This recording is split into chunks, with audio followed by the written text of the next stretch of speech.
Hey guys, तो आ गया हूँ एपिसोड 5 तक फुल डिटेल्स के साथ एक्सप्लेन करने के बाद बाकी एपिसोड्स को भी एक्सप्लेन करने। तो आज इस वीडियो में मैं बाकी के सारे एपिसोड 6, 7 और 8 इन सारे एपिसोड्स को एक साथ एक्सप्लेन करूँगा। एपिसोड 6 एक्सप्लेन करने से पहले एपिसोड 5 के बारे में थोड़ा बता देता हूँ।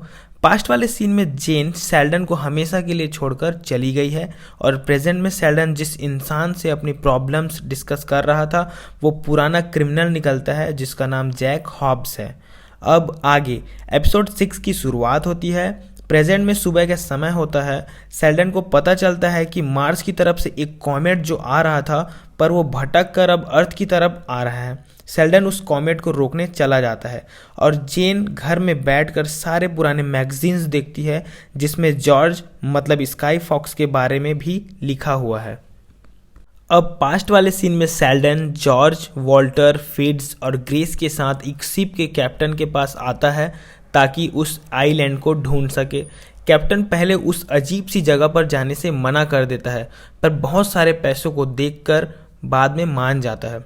ग्रेस वहाँ उस जगह कुछ लोगों से बात करती है, उस आइलैंड के बारे में पूछती है और वहाँ आइलैंड जाने वाले रास्ते के बारे में भी पूछती है। तो उसे पता चलता है कि वहाँ जाने वाली लगभग सभी शिप या तो डूब गई या तो लापता हो गई। ये बात ग्रेस फिट्ज को बताती है। इसके बाद भी फिट्ज और ग्रेस कनाडा जाने के लिए रेडी हो जाते हैं। अब सभी शिप के पास होते हैं और शिप का कैप्टन शेल्डन और बाकियों से उनके हथियार ले लेता है। अब सभी उस खतारी शिप में निकल पड़ते हैं उस आइलैंड की तरफ। वहाँ ग्रेस देखती है कि शेल्डन अपने आप से बात कर रहा है पर हम तो जानते हैं वो अपने मरे हुए पिता से बात करता है। दूसरी तरफ प्रेजेंट में शेल्डन जो यूटोपियन है अपने बेटे ब्रैंडन को नकली ब्लैक स्टार को जान से मारने की वजह से अभी भी नाराज है और बाकी सुपर हीरोज ऐसी गलती ना करे और एक एग्जाम्पल सेट करने के लिए अपने बेटे ब्रैंडन को घर पर ही रहने की सज़ा दिया हुआ है। इसके बाद प्रेजेंट में ही एक जगह पर फाइट हुई है जहां विलन्स ने कुछ हीरोज पर हमला किया है। इस वजह से एक हीरो घायल भी हो चुकी है और एक विलन भी। अब इस जगह पर ग्रेस आती है और एक हीरो जो विलन को जान से मारने वाला होता है उसे रोकती है और यूनियन के रूल्स भी बताती है कि वो कभी किसी की जान नहीं लेते चाहे वो विलन ही क्यों ना हो। अब ग्रेस जेना से बात करते हुए पूछती है कि क्या हुआ था, अचानक से ऐसा क्या हुआ था यहाँ पर। और बात करते हुए जेना क्लोई के बारे में बताती है कि क्लोई हॉस्पिटल में थी। ग्रेस ये सुनकर परेशान हो जाती है और क्लोई से मिलने हज के घर जाती है और दोनों को साथ देख लेती है। ग्रेस क्लोई को समझाती है पर क्लोई नहीं समझती और अपनी मॉम को जाने को कहती है। फिर ग्रेस वहाँ से चली जाती है। अब ये सब होने के बाद एक और जगह पर किसी विलन ने हमला किया है। ग्रेस वहाँ जाती है पर उसके पहुँचने से पहले ही एक सुपर हीरो घायल होती है। उसका नाम जेना है। ग्रेस के सामने जेना की मौत हो जाती है। अब ग्रेस बहुत गुस्से में उस विलन के पास जाती है और तगड़ी फाइट होती है। फिर ग्रेस उस विलन को पुलिस के हवाले कर देती है। ग्रेस उदास है कि उसकी एक साथी की मौत हो गई है पर उसके बाद भी वो जेना को मारने वाले विलन को जान से नहीं मारती, वो अपना रूल नहीं तोड़ती। अब पास्ट वाला सीन फिर से दिखाया जाता है जिसमें शेल्डन अपने रूम में फिर से बड़बड़ा रहा है और अपने पिता की आत्मा से बहस कर रहा है। ये सब सुनकर फिट्ज और ग्रेस वॉल्टर से पूछते हैं कि शेल्डन ठीक तो है, वो कहीं पागल तो नहीं हो गया है। उसी समय अचानक समुद्र के बीच इंजन्स बंद हो जाते हैं, मोटर खराब हो जाती है और फिर शेल्डन का कैप्टन से झगड़ा हो जाता है। फिर फिट्ज शिप को ठीक करने में हेल्प करता है। ये सारी बातें शांत होने के बाद जब शेल्डन अपने रूम में नहीं होता तब ग्रेस चुपके से वहाँ जाती है और वहाँ शेल्डन के बनाए ड्राइंग्स को देख लेती है और उसी टाइम पर शेल्डन भी वहाँ आ जाता है और उसी जगह वॉल्टर भी शेल्डन की ड्राइंग देख लेता है और ड्राइंग के साथ साथ अपने पिता की वॉच भी देख लेता है जो उन्होंने कब्र में अपने पिता के साथ दफनाई थी। शेल्डन वो वॉच वॉल्टर से छीन लेता है। उसी टाइम पर शिप में अफरा तफरी मच जाती है। वहाँ एक इंसान पानी में डूब रहा है जिसे शिप के लोग बचाते हैं। वो आदमी जिंदा है। शेल्डन ने उस आदमी को बाकियों के साथ ही उस तहखाने में देखा था। अब वो आदमी अपनी पूरी कहानी सुनाता है कि कैसे समुंदर की बड़ी बड़ी लहरों ने उनका रास्ता रोका और उनकी शिप को पानी में डुबा दिया। ये सारी बात सुनकर शेल्डन को मिलर फार्म के उस आदमी की बात याद आ जाती है, क्योंकि उसने भी सेम ऐसा ही कहा था। और इसी बीच शेल्डन की शिप से एक बड़ी सी लहर आकर टकराती है और वो आदमी कहता है कि समंदर ने मुझे ढूंढ लिया। उस शिप पर सारे इंसान डर जाते हैं। शिप का कैप्टन शिप को वापस ले जाने को कहता है, पर शेल्डन उन्हें रोकता है और बताता है कि हम इससे नहीं बच सकते, हमें उस लहर के बीच से होकर जाना होगा। पर कोई शेल्डन की बात नहीं सुनता और उसे सब पागल समझते हैं। अब शेल्डन मारपीट करने लगता है और शिप के कैप्टन पर बंदूक तानकर समुद्र के लहरों के बीच शिप को आगे बढ़ाने को कहता है। वहाँ पर ग्रेस शेल्डन को समझाती है और फिर शेल्डन शांत हो जाता है और इसी सभी लड़ाई झगड़े के बीच शिप समुद्र की लहरों को पार कर जाती है। जैसे ही वो उस तूफानी लहरों को पार करते हैं, उन सभी की कानों में अजीब सी आवाज़ गूंजती है जोर की, और शेल्डन के हाथों में रखी वॉच टूट जाती है और फिर उन सभी को वो हिडन आइलैंड दिख जाता है। ये देखकर सभी खुश हो जाते हैं। यहीं पर एपिसोड 6 ख़त्म हो जाती है।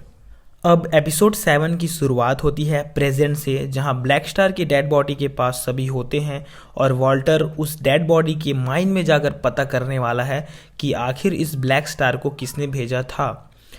पर इस काम में बहुत खतरा है, इसलिए शेल्डन और ग्रेस रायकू की मदद लेते हैं।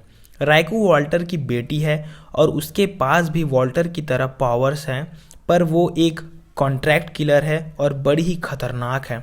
वॉल्टर रायकू के पास जाता है और अपने साथ काम करने के लिए मना लेता है। रायकू मान जाती है, पर रायकू एक दिन के 10 लाख रुपए और बाकी रहने खाने का सारा खर्चा मांगती है और काम करने के लिए रेडी हो जाती है। अब अगले सीन में ब्लैक स्टार के पास जेल में वॉल्टर आता है और पूछता है उस डुप्लीकेट ब्लैक स्टार के बारे में कि वो कहाँ से आया था। ब्लैक स्टार शेल्डन और उसके बनाए रूल्स की बुराई करता है, तो वॉल्टर ब्लैक स्टार के ब्रेन में घुसकर उसकी सांस रोक देता है और बताता है कि वो डुप्लीकेट ब्लैक स्टार के ब्रेन में घुसकर सारा कुछ पता कर लेगा। फिर वॉल्टर ब्लैक स्टार को छोड़कर वहाँ से चला जाता है। अब इसके बाद नेक्स्ट सीन में वॉल्टर ब्रेन में घुसने की तैयारी करता है। वहाँ फिट्ज और उसकी बेटी पेट्रा दोनों उनकी हेल्प करते हैं। वॉल्टर ब्रेन में घुसने के लिए तैयार हो जाता है। रायकू वॉल्टर की मदद करती है ब्लैक स्टार के ब्रेन का दरवाज़ा खुला रखने में, ताकि वॉल्टर अंदर जा सके। अब मेन स्टोरी शुरू होती है पास्ट वाले सीन से, जहाँ सभी आइलैंड के पास पहुंच गए हैं और सभी अपना बैग पैक करते हैं उस आइलैंड पर जाने के लिए। शिप का कैप्टन और उसके सभी साथी शिप पर ही रुक जाते हैं। अब शेल्डन के पास ग्रेस, वॉल्टर, जॉर्ज, फिट्ज और रिचर्ड ये सभी उस आइलैंड पर जाते हैं। ये सभी पहाड़ की तरफ जाते हैं और रास्ते में जंगल मिलती है। जंगल पार करते ही वो देखते हैं आगे में पहाड़ तो बहुत ज़्यादा दूर पर है और रास्ता पूरी तरह से बंजर है। रिचर्ड और वॉल्टर वापस जाने की सोचते हैं।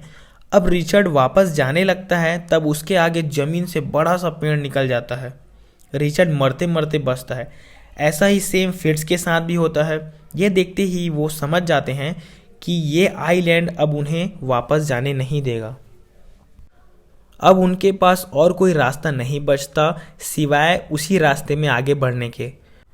उस जगह वॉल्टर का जॉर्ज से कहा सुनी हो जाता है और शेल्डन से भी हो जाता है, पर ग्रेस वॉल्टर को समझाती है और वॉल्टर समझ जाता है। अब ये सभी उस रेगिस्तानी एरिया को पार करते हैं, पर वहाँ कहीं रास्ता नहीं मिलता। रास्ते में सभी अपने मन की बात एक दूसरे को बताते हैं और फिर फाइनली उन्हें पहाड़ दिख ही जाती है।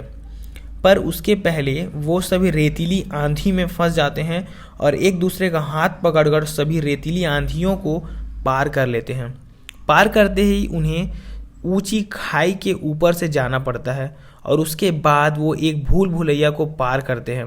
पार करते करते वो सभी एक गुफा में पहुंचते हैं। वहाँ वो पुरानी सभ्यता की कुल्हाड़ियाँ और इंसानों की हड्डियाँ दिखती है और आगे रास्ते बंद भी हो जाता है। जैसे ही वो उस गुफा में दीवार के पास जाते हैं, वो दीवार बहुत बड़ी हो जाती है और चारों तरफ दीवार से एक घेरा बन जाता है, जिससे उन सभी के आगे जाने के सारे रास्ते बंद हो जाते हैं। ये देखकर रिचर्ड शेल्डन के ऊपर गुस्सा हो जाता है और पास रखी तलवार को लेकर उसे मारने के लिए जाता है, पर बाकी लोग रिचर्ड को रोक लेते हैं। अब ग्रेस वहाँ कुछ मरे हुए लोगों को देखती है और समझ जाती है कि इस गुफा में मरे हुए सारे लोगों ने एक दूसरे को ही मार डाला है, और ये बात बाकियों को भी बताती है।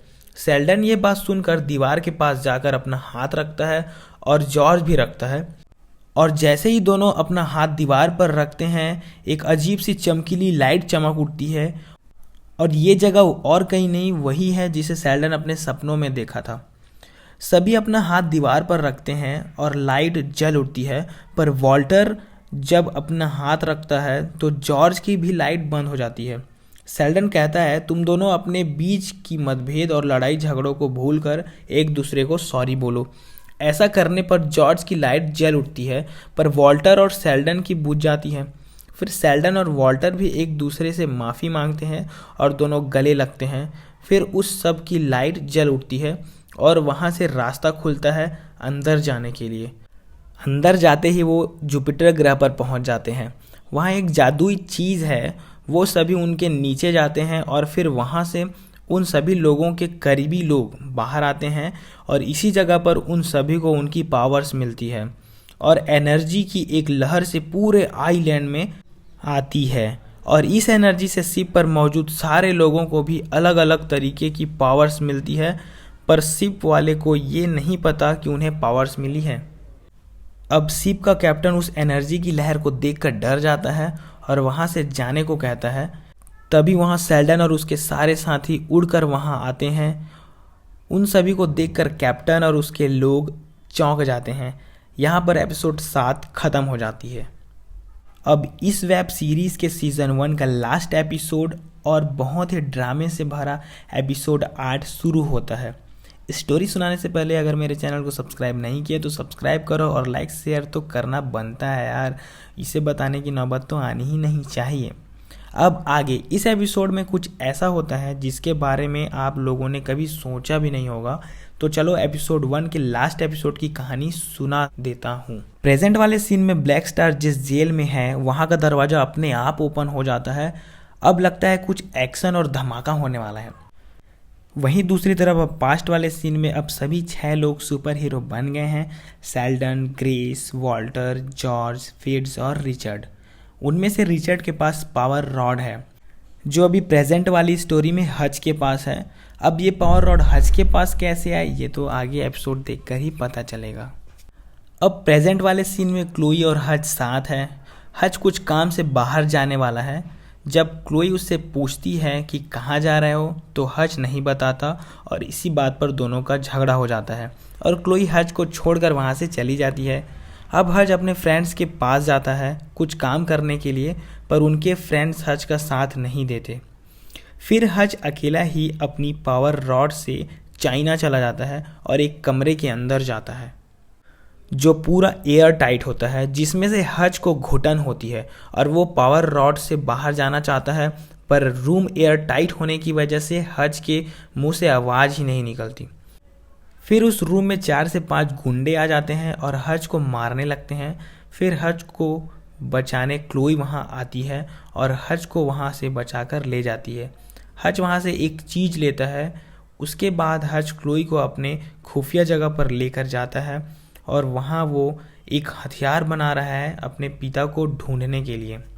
अब सीन कट होता है जहाँ वॉल्टर अभी भी ब्लैक स्टार के ब्रेन के अंदर जाने की कोशिश कर रहा है।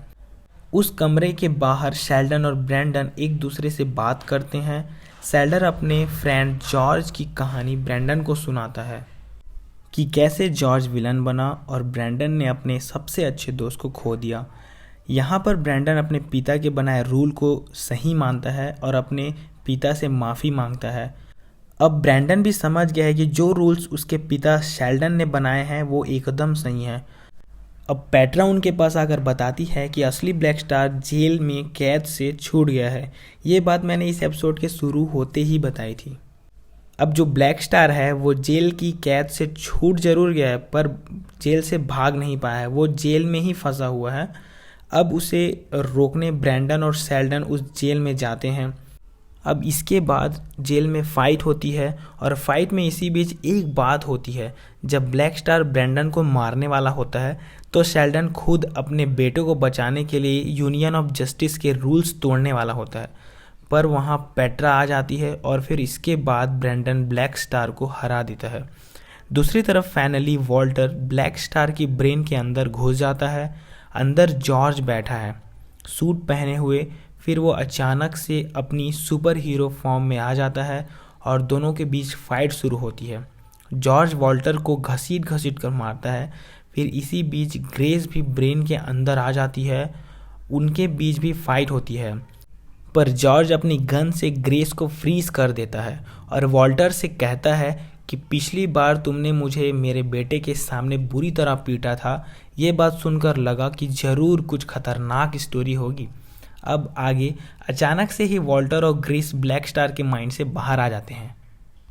वॉल्टर कहता है कि जॉर्ज ने उसे एक मैसेज दिया है। अब ये सुनकर ग्रेस कहती है कि दिखाओ क्या मैसेज भेजा है। फिर वॉल्टर वो मैसेज ग्रेस को दिखाता है। उस मैसेज में जॉर्ज खड़ा है और उसने शेल्डन और ब्रैंडन दोनों को मार दिया है। ग्रेस ये मैसेज देखकर घबरा जाती है। फिर वॉल्टर बताता है कि उस नकली ब्लैक स्टार को जॉर्ज ने ही भेजा था ताकि वो यूनियन को पूरी तरह से ख़त्म कर सके। ये सुनकर ग्रेस बहुत ज़्यादा गुस्से में आ जाती है और फिट्स भी। इन सब के बाद वॉल्टर अपनी बेटी राइकू को थैंक्स बोलने उसके घर जाता है। राइकू अपने पिता से गुस्सा है कि उन्होंने उस पर कभी भी ध्यान नहीं दिया। और एक बात और, राइकू को पता चल गया कि असली विलन कौन है जिसने डुप्लीकेट ब्लैक स्टार को भेजा था। वो और कोई नहीं, वॉल्टर है। ये देखकर मैं बहुत सरप्राइज हो गया, उम्मीद से एकदम अलग थी। वॉल्टर ये सारी चीज़ें यूनियन ऑफ जस्टिस का लीडर बनने के लिए कर रहा है और ब्रैंडन और शेल्डन को अलग भी करना चाह रहा है ताकि शेल्डन अकेला पड़ जाए। ये सारी बातें राइकू को पता चल गई है। अब कहीं राइकू ये सारी बातें किसी को ना बता दे, इसलिए वॉल्टर अपनी बेटी राइकू को ही मार देता है। यहाँ पर फाइनल एपिसोड 8 ख़त्म हो जाती है। इतनी सस्पेंस से भरी स्टोरी सुनकर आप सभी को मज़ा बहुत आया होगा। अब देखते हैं नेक्स्ट सीज़न में क्या होता है। जो हीरो था मतलब वॉल्टर, वो तो विलन निकला, पर आखिरकार जिसको विलन बताया जा रहा था मतलब जॉर्ज, वो आखिर है कहाँ, ये तो सस्पेंस रह ही गया है। अब सीज़न 1 से ज़्यादा मज़ा सीज़न 2 में आने वाला है डेफिनेटली। तो ये रही जुपिटर लेगेसी सीज़न 1 की पूरी स्टोरी एक्सप्लेनेशन वीडियो के साथ। आई होप आपको ये एक्सप्लेनेशन वीडियो अच्छी लगी होगी। मिलते हैं नेक्स्ट वीडियो में, तब तक के लिए टेक केयर, गुड लक।